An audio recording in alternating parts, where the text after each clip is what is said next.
Hey fans for Jazz Fun, we are at the JazzBaltica 2025. We just had the chance to speak to Michael Wollny before his concert.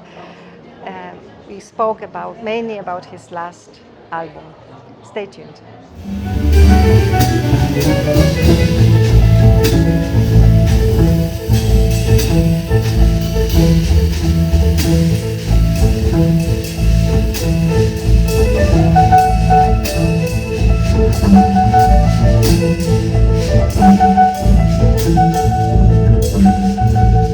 It's not a bad thing. Sometimes these moments that take you into a kind of state of mind where you're really like astutely aware of things then, because you're out of your comfort zone, and then things happen in a more, I don't know, profound way, or like a deeply human way, like how we interact with each other, how we solve a problem together, and stuff like that is happening every now and then. Mm-hmm.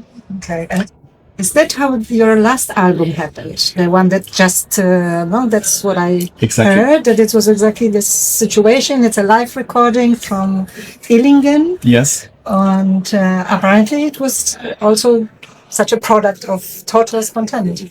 Yes, I mean, it was like a concert. It was the start of a tour we did last year. And we definitely didn't meet and say, tonight we're going to record our new album. It was just, tonight we're going to start our tour. And we went on stage and played. And luckily there was a radio station there from the south of Germany, Saarländischer Rundfunk, and they recorded that night for the radio. And so we didn't really make any plan which tunes you would like to play or how long. And all this was really quite playful and up in the air. And then when we listened to the recording a couple of months later, we thought this actually captures one of these moments where sometimes if you don't want anything from the music, you realize the music is there already and everything is happening. You don't have to interfere too much. And for us, it felt like this was one of those nights, and therefore we decided to release it. That's very spontaneous, yeah. Yeah. Hence the title also, because the previous album was a studio album called Ghosts. And there it was quite the opposite, because it was like a studio situation where we, planned a lot, like it was produced music, like a pop record. And with these tunes on stage, when you don't, you're open to open the material up. Suddenly it felt like these ghosts start to live with us, among us, like a haunting or something, like something, like a seance with the repertoire. And therefore, I thought it was a nice title.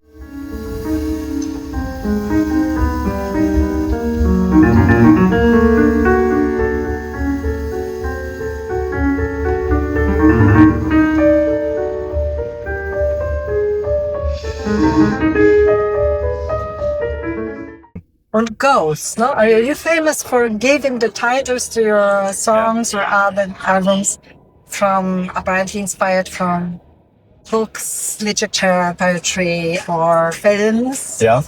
So was it also the case here? The ghost, the living ghost. What was the inspiration? Like ghost, I think it's a very interesting term to me. I mean, it's a day you use every day, but it's like, actually, what is a ghost? You could say it's a kind of a memory. Maybe it's something that is in between existence and non-existence. Like it's there, it's not there, and you could say that songs or like a repertoire of a band is a kind of a ghost, because everybody remembers it in a different way, and sometimes it's appearing on stage, like it's manifesting itself. At least this, if you ask me, I think you can have these kind of thoughts. But also on the we chose repertoire that somehow deals with the topic of ghosts, and like there's some music from horror movies and so on and so on. Some Schubert tune, Erlkönig. So yeah, it's a theme that is somehow inspiring to me from all kinds of like as you mentioned, from literature, from film. I think ghost stories are really inspiring and narratives. I mean, they're surprising. They are from a technical point of view, I think ghost stories are always very adventurous. Like they try to find new ways of telling a story. There's a kind of moment of in the end, like almost like a punchline, like where something can happen that surprises you. And I think these things are quite inspiring for music as well. So when you are on the stage and improvising, or when you're composing, any of these creative moments, do you think with pictures? Yeah. I mean, I think every musician would say that the best thing that can happen when you play an instrument is not thinking at all. Like being somehow not even involved, like too much involved in it. Like you have to have a kind of idea what you want to do, but then it's important to have a process going on that's not too much under control. But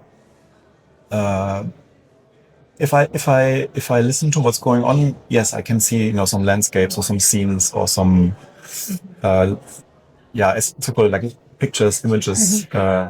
Architectures maybe, and then I think I love film very much. I think film and music is quite connected, and so I think sometimes think of it like scenes, like something happening now, and now there's a cut, and now we're in a different scene. But like it's a transition. Somebody's walking in another room. It's the same person, but now the room has changed, or the lighting has changed, or now we have to zoom into a detail and we go back out of the master shot, this kind of stuff.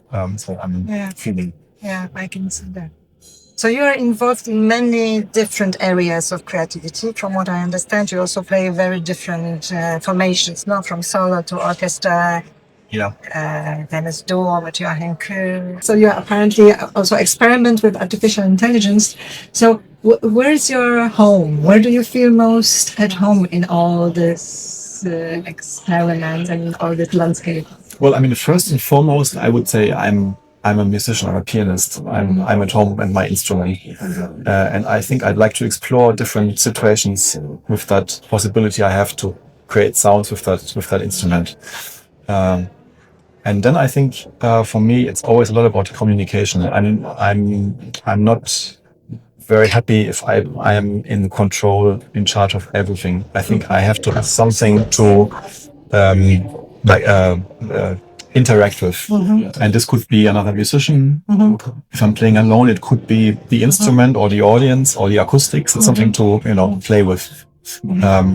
Or as you mentioned, it could also be technology. And right now, I mean, everybody is kind of infected with this thought: what is artificial intelligence and where is it taking us, and what are the promises and what are the dangers of this technology? And I think for us musicians, I feel it's actually quite stimulating and also important to take part in that process, because music is somehow interested with technology, has always been. I mean, the piano is a very technological thing, and even composing is a very technological thing.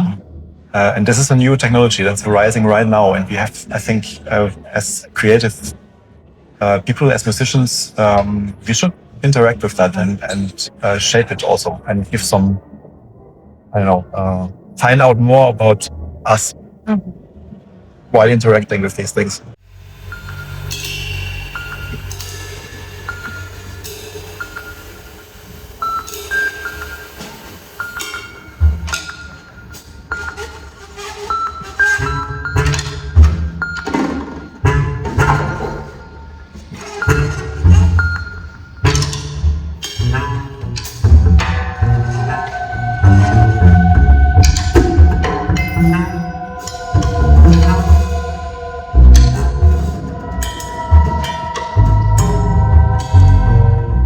I have one more very tough question to what you just said. So, if you had the option to take 3 things to the deserted island, oh my God, what would they be? I mean, I think you're talking about not with people, because then my family is there and I'm happy. But you think like objects or, okay, what would I bring? I think a piano is somehow necessary. Let's hope the humidity of that island isn't too big, so it's gonna last. I think something to write, and